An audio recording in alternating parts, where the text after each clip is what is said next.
Retired Lieutenant Colonel Tony Shaffer is in Washington. Colonel, Brussels remains at a maximum terror alert level.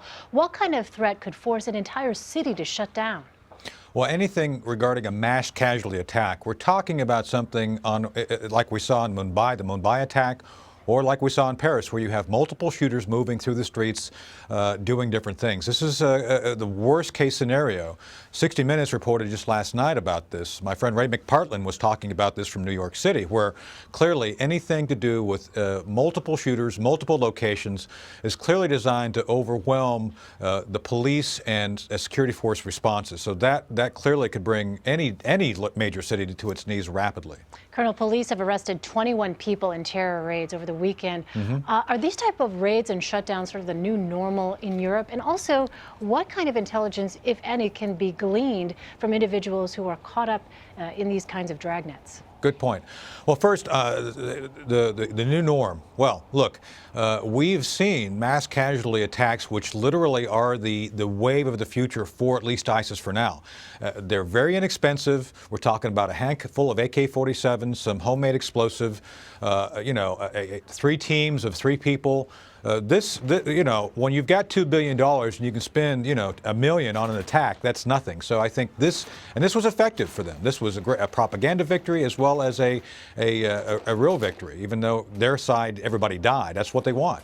So I think it's going to be very difficult to dissuade them from this, at least for now. Secondly, the intelligence piece. Look, the more intelligence sharing you can do both at the law enforcement level as well as the military intelligence level, the better off you're going to be.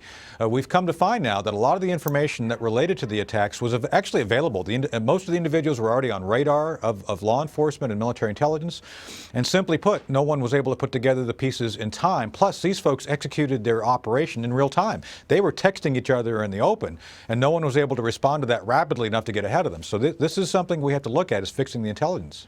Following up on that point, Senator Dianne Feinstein, a leader of the Senate Intelligence Committee, criticized the president's ISIS strategy as insufficient over the weekend, and she advocated more special forces on the ground in Syria. What do you make of that?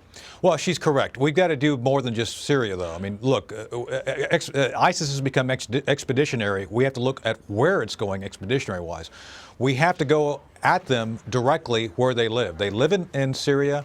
The Russians have gone after more aggressively than we have some of their centers of economic gravity as well as their command and control. So let me tell you, from my own experience, if you're going after the leadership, if you as a leader are worried about waking up alive the next morning, you're a lot less able to plan attacks in third and fourth countries across the continent. So I think this is where she is correct. We need to step it up by an order of magnitude, as well as the fact we have to look at where else they've gone. I mean, clearly ISIS has threatened us.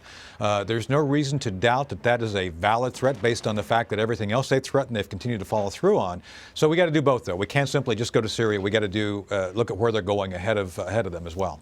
French President Francois Hollande is set to meet with President Obama tomorrow at the White House. Right. What kind of joint strategy on bolstering the battle against ISIS could they come up with that would really make a difference?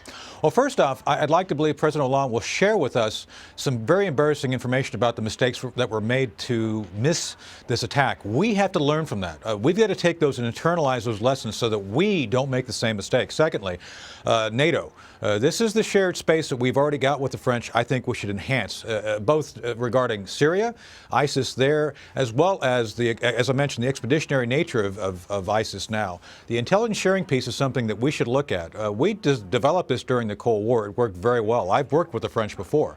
So it will work if you allow it to work. So I'd like to believe that that's the area that they will focus on, is the intelligence sharing, intelligence fixing, and making sure that we can work together to prevent further attacks both in Europe and within the United States. Retired Lieutenant Colonel Tony Shaffer in Washington for us. Thank you so much. Thank you for having me.